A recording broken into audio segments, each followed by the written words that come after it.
Estamos no terceiro episódio do nosso podcast Na Escola da Vida e eu sou a Carla Mello. O nosso tema de hoje é o que nos move para viver. Já temos 2 episódios aqui, se você ainda não ouviu, você pode depois retomar, mas hoje esse convite é para você ficar aqui comigo para refletirmos um pouco sobre a nossa inteligência emocional e o papel que ela cumpre aí na nossa vida. O livro clássico de inteligência emocional de Daniel Goleman traz muitas pesquisas, além da própria pesquisa que ele faz em relação à inteligência emocional, mas é importante a gente entender que existem 2 pontos legais de a gente refletir, que é: você prefere com emoção ou sem emoção? Brincadeiras à parte, talvez você já tenha falado ou mesmo ouvido esta frase. Inclusive aqui gostaria de dizer que o próprio método Se Estudar com Emoção vem a partir desta frase e ele nos traz uma grande sacada, digamos assim, que a gente fica muito preso às vezes na ideia de separação. Por quê? Socialmente sempre foi assim, né? Esse sempre entre aspas. A gente separa a razão da emoção e não sabemos aí como funciona a emoção. Inclusive, cientificamente, na análise que o Goleman traz, nós percebemos a dificuldade que a própria ciência tinha de lidar com essa questão de uma mente emocional, de uma inteligência emocional. Mas sim, já existem modelos científicos que trazem aí, ainda mais hoje com o avanço da neurociência, mostrando que as emoções têm um papel primordial no nosso processo de vida. É neurológico, biológico, fisiológico, não há como fugir das emoções. Elas estão em nós. A questão é como lidamos com elas se sabemos que elas ali estão.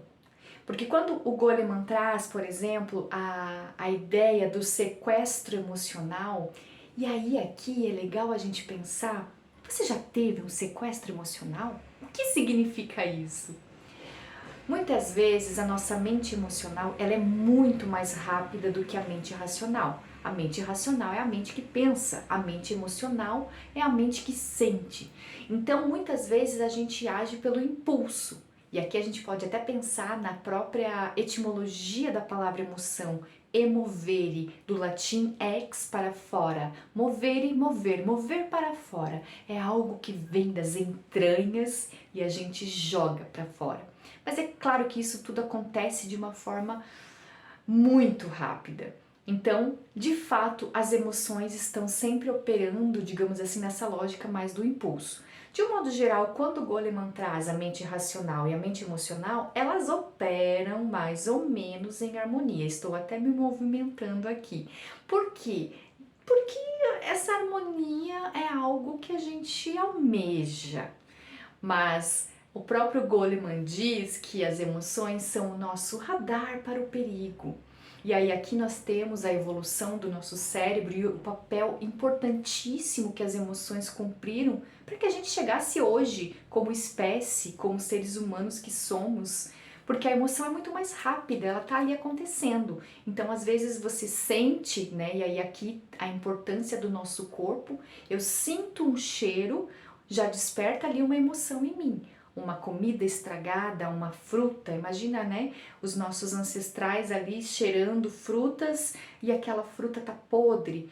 Existe uma linha muito sutil entre comer aquela fruta e não comer. Se você parar para pensar, então todo esse mecanismo que existe no nosso cérebro límbico, que você provavelmente já ouviu falar, que é o sistema de lutar, fugir e congelar, isso é muito primitivo, digamos assim, faz parte da gente. E aí a mente emocional, ela traz essa característica de operar aí de uma forma muito rápida, sem levar em consideração uma reflexão, que é papel da nossa mente racional, pensante, a nossa inteligência intelectual. O ponto importante é que nenhuma é superior à outra. Elas podem operar de formas separadas, distintas, mas a educação emocional justamente nos convida para que a gente olhe para essa conjunção entre essas duas partes. Então, quando a gente tem um sequestro emocional, que a gente age ali de forma uau, eu explodi, sabe aquela explosão de raiva que talvez você já tenha tido com alguém? Há um sequestro neural aí e tem uma senhorita chamada amígdala cortical que tem um papel crucial aí nas questões emocionais. É ela que ativa em nós aí de forma muito rápida e inconsciente o sistema de fuga, de luta ou congelamento, que são os mais conhecidos que nós temos. E aí aqui eu quero te perguntar, como você costuma agir? Você vai para a luta? Você vai para a fuga ou você congela? Quais as variações? É claro que a gente varia dependendo do contexto, né? Mas qual é o que predomina aí em você dentro desse contexto da mente emocional? E sim, a mente emocional ativa em nós toda uma neurobiologia fisiológica que pode demonstrar caminhos daquilo que a gente está sentindo. E aqui é legal a gente fazer uma conexão nesse processo de aprendizado. Tô sentindo raiva. Será que é raiva que eu tô sentindo? Percebe que aqui há uma comunhão das duas mentes que você traz para o pensamento, tenta nomear. Quando a gente vai nomear o que a gente está sentindo, a emoção que a gente está sentindo, a gente pode ali começar num processo de uma dança. Não é negar o que a gente está sentindo, mas é olhar para isso, tentar entender, aceitar. E aqui a aceitação como uma necessidade humana universal de que eu estou sentindo raiva. Quem foi ou o que foi o gatilho que despertou em mim essa raiva? Sabe que são coisas que a gente pode fazer no dia a dia, seja no trabalho, seja nos estudos, ou mesmo aqui agora, você me ouvindo. Tudo que eu tô te falando, há aí um processamento na tua mente emocional que você vai com certeza, ai, nada a ver o que ela tá falando. Às vezes a gente tenta traduzir em pensamentos, né? Mas às vezes a gente não consegue. E aí a gente pode buscar esse caminho de tentar casar a mente pensante com essa mente que sente, a razão e a emoção, para que elas operem juntas. Isso é um ponto muito importante que, aliás, é um caminho para a vida toda. O que eu quero deixar aqui claro é que nós temos as emoções como norteadoras daquilo que a gente vive. E às vezes a gente não se dá conta. Uma escolha que muitas vezes a gente faz e aí a gente coloca no campo do irracional, seja esse sequestro emocional que acontece ali no nosso cérebro, que é físico, que é demarcado fisiologicamente, ou seja, algo que muda a nossa vida para todo sempre. São coisas que estão associadas às emoções. E as emoções, elas operam de modo associativo. Isso é um ponto importante, porque a amígdala que eu falei para vocês, ela é a sentinela emocional, ela tá o tempo todo ali cuidando para que a gente tenha aí um mecanismo de proteção, uma importância, né, nesse processo evolutivo, como eu mencionei. E aí a amígdala, ela vai também ser o repositório, digamos assim, o depósito das nossas memórias emocionais. E quando a gente tem uma reação, muitas vezes emocional, por algo, um medo, por exemplo, tem alguma memória que está colocada ali que às vezes a gente, como não traz para esse consciente, e muitas vezes é difícil trazer, né? Isso não é uma coisa simples, mas muitas vezes a gente pode tentar um caminho de trazer isso para a simplicidade.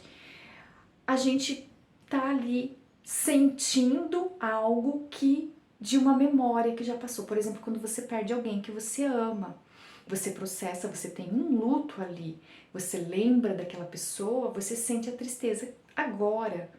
Então aí a gente começa a entender os nossos traumas, as nossas dores emocionais, os nossos corpos de dor que a gente vai juntando, vai acumulando, e tudo isso fica preso em nós. Essas emoções represadas que acabam afetando a nossa qualidade de vida. Sim, afeta muito. E aliás, eu até quero te perguntar aí se você percebe que alguma emoção em você está represada, está afetando, sabe aqueles ressentimentos, sentindo novamente, sentindo novamente. O convite que eu quero te fazer agora é para que você pare um pouquinho, se não puder agora que está me ouvindo, em algum momento do teu dia, para você refletir o que você está sentindo e qual emoção você represou aí, você reprimiu e ainda está reverberando em você hoje, porque você lembra, às vezes é uma pessoa, você fica com raiva, você fica com medo, você fica... Procure nomear o que você sente. E a partir disso, quando a gente vai começando a nomear, a tomar consciência, a gente pode escolher como regular as nossas emoções. E um ponto importante é que existe uma coisa muito fácil, que é através da respiração a gente aprender a fazer a regulação emocional. Então eu te convido agora a refletir um pouco sobre isso. Vamos aqui comigo. Você pode respirar fundo, sentindo o ar entrando e saindo do seu corpo. Perceba que os sentidos, eles nos conectam entre essa mente que pensa e essa mente que sente, a razão e a emoção. Se você se sentir à vontade, você pode até fechar os seus olhos e colocar a mão no peito e ficar um pouquinho aí parado, olhando para si, buscando através dessa respiração consciente, que nada mais é do que trazer a consciência para a inspiração e a expiração e perceber se surge em você alguma emoção, algo que você está sentindo.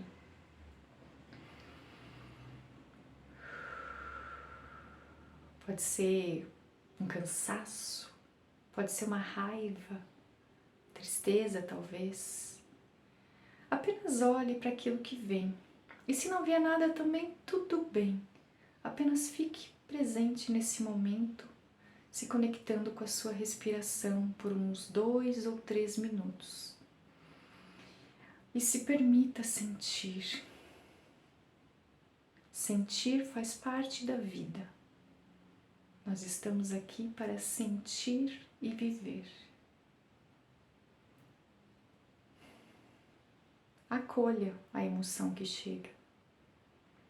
Pode ser uma emoção desagradável, aquilo que a gente chama de emoção negativa, ou mesmo uma emoção agradável, de repente vem aí na sua memória emocional uma situação, uma pessoa que te desperta alegria, amor. Permita-se sentir. E fique nesse espaço o tempo que você achar necessário, entendendo que a mente emocional, ela também precisa de acolhimento, de reflexão, de aprendizado e de integração.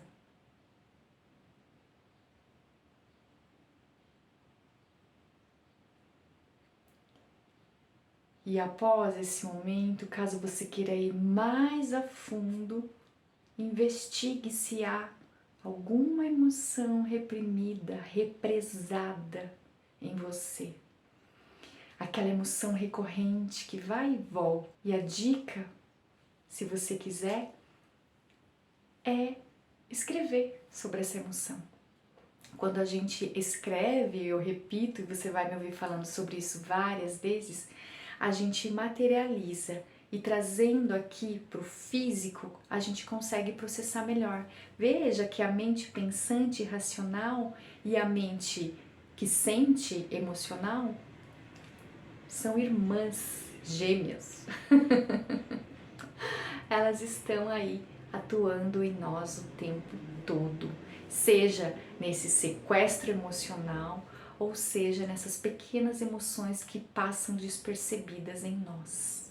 E para fechar o nosso encontro de hoje, essa conversa sobre as emoções, é óbvio que nós teríamos muito mais para falar, mas eu quero estrear o quadro Lições que a Vida me Ensinou. E nesse quadro, nessa estreia, eu vou trazer aqui uma história pessoal que talvez você possa se identificar ou não, mas o importante é a gente refletir sobre as emoções envolvidas e mesmo as necessidades, pensando aqui num olhar da comunicação não violenta, que nos diz que toda emoção é mensageira de necessidades. E o tema que eu vou trazer é futebol. Sim, óbvio, a partir da minha experiência. Eu sempre gostei de futebol e costumo dizer que sou palmeirense desde criancinha.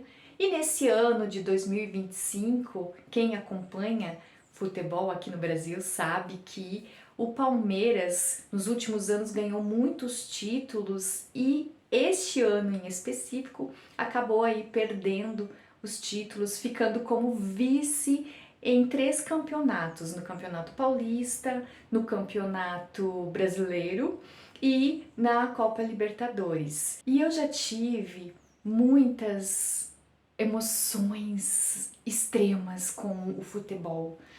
E se você vive no Brasil, sabe que isso é cultural, sabe que isso existe aí desde uma imposição às vezes, né? Porque tem gente que tudo bem, não gosta de futebol, não é obrigada a gostar.